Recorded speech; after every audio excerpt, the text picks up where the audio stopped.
राष्ट्रवादीच्या युवक प्रदेशाध्यक्षपदाचा अखेर सूरज चव्हाण यांनी राजीनामा दिला। अवघ्या 24 तासात पक्षाने सूरज चव्हाणांवर कारवाई केली। काल छावा संघटनेच्या कार्यकर्त्यांनी सूरज चव्हाण आणि त्यांच्या कार्यकर्त्यांनी छावा संघटनेच्या पदाधिकारी कार्यकर्त्यांना लातूरमध्ये मारहाण केली। त्यानंतर राज्यात संतापाची लाट उसळली। सूरज चव्हाण यांच्या राजीनाम्याच्या मागणीसाठी राज्यभरात आंदोलनं झाली। अखेर सूरज चव्हाण यांचा राजीनामा घेण्यात आला। मात्र सूरज चव्हाण यांचा राजीनामा झाला असला तरी कृषी मंत्री माणिकराव कोकाटे यांच्या राजीनाम्यासाठी राष्ट्रवादीवर वाढता दबाव आहे। कोकाटेंचा राजीनामा तातडीने घ्यावा अशी मागणी राज्यभरातल्या छावा संघटनेच्या कार्यकर्त्यांनी लावून धरली आहे। कृषी मंत्र्यांच्या राजीनाम्यासंदर्भामध्ये राष्ट्रीय अध्यक्ष आणि पक्षाचे वरिष्ठ नेते त्या संदर्भातला निर्णय त्या ठिकाणी घेतील।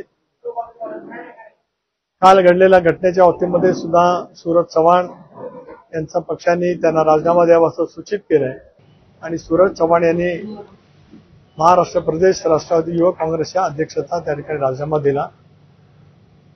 तर सूरज चव्हाणांचा राजीनामा घेण्याऐवजी कृषी मंत्र्यांचा राजीनामा घ्या अशी मागणी छावा संघटनेच्या विजय घाडगेंनी केली आहे। सूरज चव्हाण हा आमच्यासाठी विषयच नाही, आमच्यासाठी कोकाटेंचा राजीनामा महत्वाचा आहे असं घाडगे म्हणाले। तो काय असं कुठलं पद आहे त्याच्याकडे राजीनामा दिलाय आम्ही समाधानी झालो असं नाही। आमचा मुद्दा होता राज्याच्या कृषी मंत्र्यांनी राजीनामा दिला पाहिजे। त्या कृषी मंत्र्याला तुम्ही बडतर्फ करा, हे असं ज्याचं काही व्हॅल्यू नाही अशा लोकांचा तुम्ही राजीनामा द्यायला लावून आमचं काय आम्हाला तोंडाला पानं पुसताय काय? येड्यात काढताय शेतकऱ्यांच्या पोरांना। म्हणजे तुम्ही रोज एकाला प्रदेशाध्यक्ष करचाल युवक रोज एकाला मारायला लावचाल, पुन्हा लगेच राजीनामा द्यायला लावचाल। ही कुठली पद्धत आणली नवीन अजित पवारांनी राष्ट्रवादीत? दरम्यान शरद पवारांच्या राष्ट्रवादीचे प्रदेशाध्यक्ष शशिकांत शिंदेंसह नाना पटोलेंनी कृषीमंत्री माणिकराव कोकाटे यांच्या राजीनाम्याची मागणी केली आहे। थोडंसं जनाची नसेल तर मनाची असेल तर यांनी कृषी मंत्री कोकाटेचा राजीनामा घेतला पाहिजे आणि आम्ही शेतकऱ्यांच्या बरोबर आहोत अशा पद्धतीची भूमिका सरकारने व्यक्त केली पाहिजे। शेतकऱ्यांच्या जखमेवर मीठ चोळू नका हा सल्ला या राज्याच्या सरकारला आहे।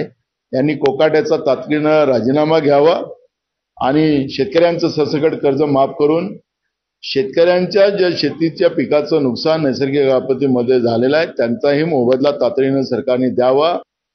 एखाद्या प्रकरणाच्या बाबतीमध्ये एखाद्या पदाधिकाऱ्याला त्या ठिकाणी कारवाई करण्यापेक्षा कृषी मंत्र्यांच्या बाबतीमध्ये ज्या काही मागच्या काही महिन्यापासून ज्या पद्धतीने कृषी मंत्र्याचे वक्तृत्व आहे, गांभीर्य ज्या पद्धतीने त्या पदाला पाहिजे त्या पदाचं गांभीर्य नसलेल्या मंत्र्यांचा राजीनामा खरं घेणं गरजेचं आहे।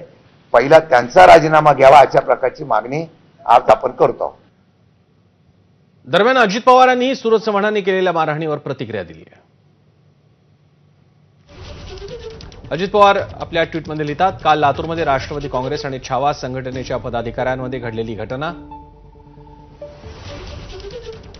ही अत्यंत गंभीर आणि दुर्दैवी निषेधार्ह आहे। कोणत्याही प्रकारच्या हिंसेला, असभ्य वर्तनाला किंवा असंसदीय भाषेला मी ठामपणे विरोध करतो।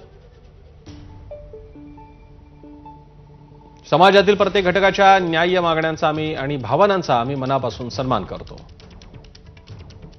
माझ्या सर्व सहकाऱ्यांना आणि कार्यकर्त्यांना मी स्पष्टपणे सांगू इच्छितो की सामाजिक जीवनात काम करत असताना नेहमी लोकशाही, शांतता आणि अहिंसा या मूल्यांना प्राधान्य द्या।